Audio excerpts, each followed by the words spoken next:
Surely does. On Toronto's other conspiracy show, Richard Serrett's show, he had a great rehash of the TV show that I did on his show in the summertime. He called me up to go after the ultimate 9/11 debunker, Ron Craig. Very thorough speaker. I must give him credit for that. He doesn't get rattled. He sticks to his points. We have amended some of his philosophies, it appears, because he didn't use some of them Sunday night on the conspiracy show. And we had the architect from 9/11 Truth, Architects for 9/11 Truth, debating him about whether or not primarily explosives were used in the World Trade Center debacle.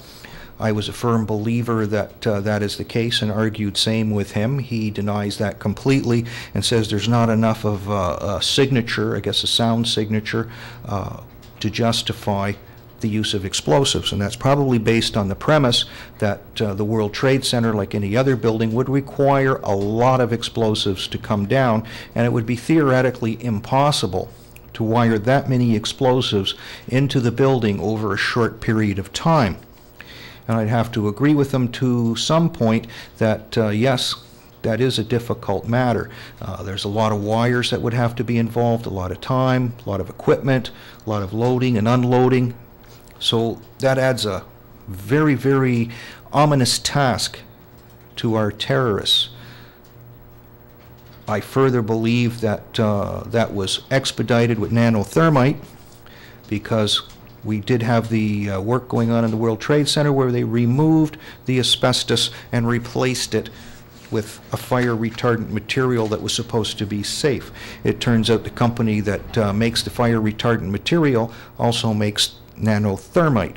So I think that was almost a no-brainer. The parent company also did the report or participated in the report making of the 1993 World Trade Center bombing, and ergo had official documents, blueprints, and very, very important records concerning the World Trade Center, its strengths, its weaknesses, the security around it. So I would say that was probably one of the major contributing factors. Mr. Craig denies that thermite, of course he didn't say nanothermite, he just said thermite is an explosive.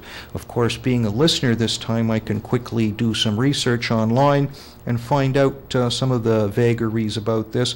And one of them is right from Wikipedia, very quick. John Gartner, January 21st, 2005, military reloads with nanotech, MIT Technology Review, where he's saying that nanothermite is an explosive.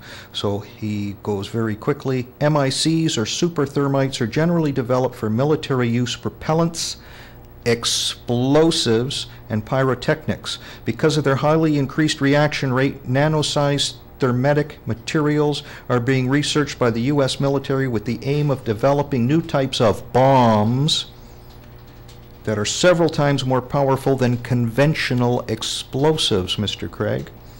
Nano-energetic materials can store higher amounts of energy than conventional energetic materials and can be used in innovative ways to tailor the release of this energy. And I believe there were some very, very tailored ways at the World Trade Center. Thermobaric weapons are considered to be a promising application of nano-energetic materials.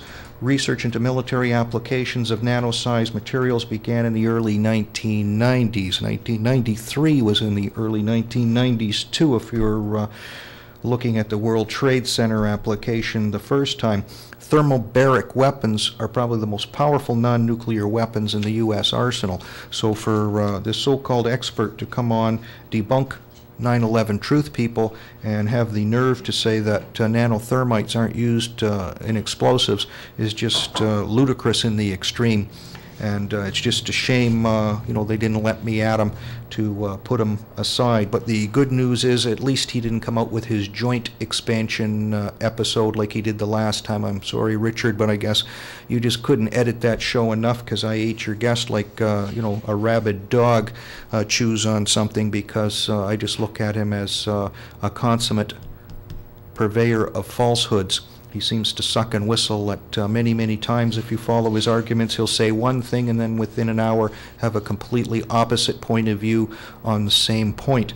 And, I've seen that personally up close in the studio, and I heard it Sunday night as well, where he said explosive force goes by a post or a column, and then later in the conspiracy show he talks about Oklahoma City being a consummate example of the way it happened, and that's not true at all. This bomb in the parking lot in no way, shape, or form could cut a reinforced concrete column some distance away using air as a medium. Unfortunately, that just don't happen, Jack, unless the facts are fudged.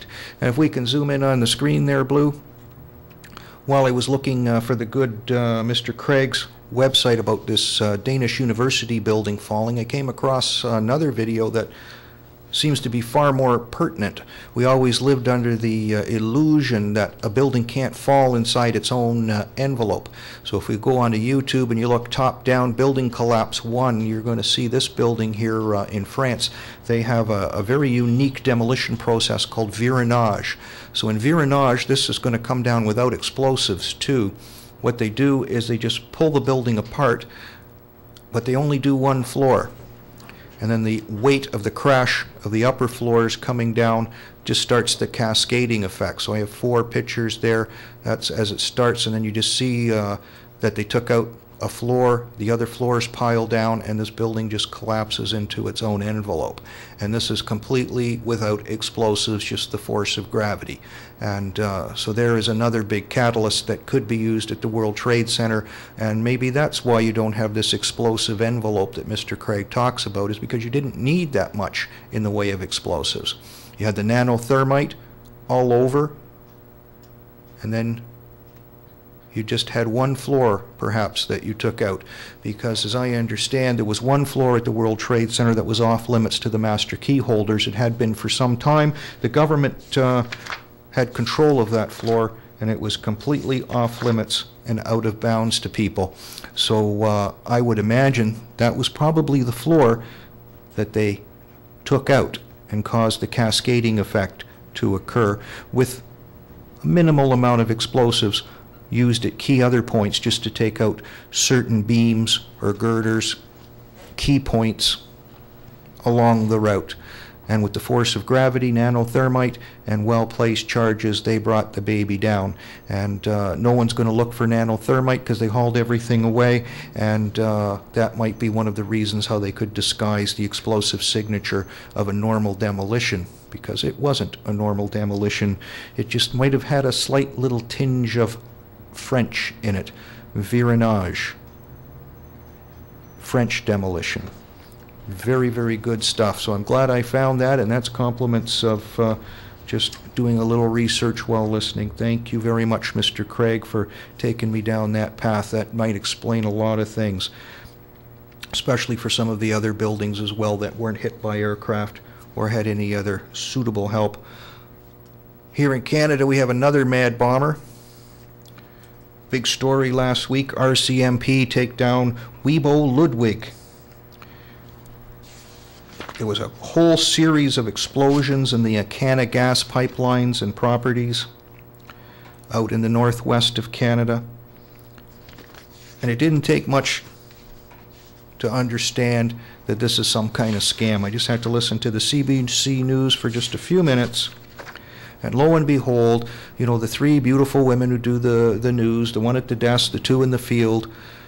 I've never heard the word compound used so many times since like Waco. They're at the Weibo Ludwig compound,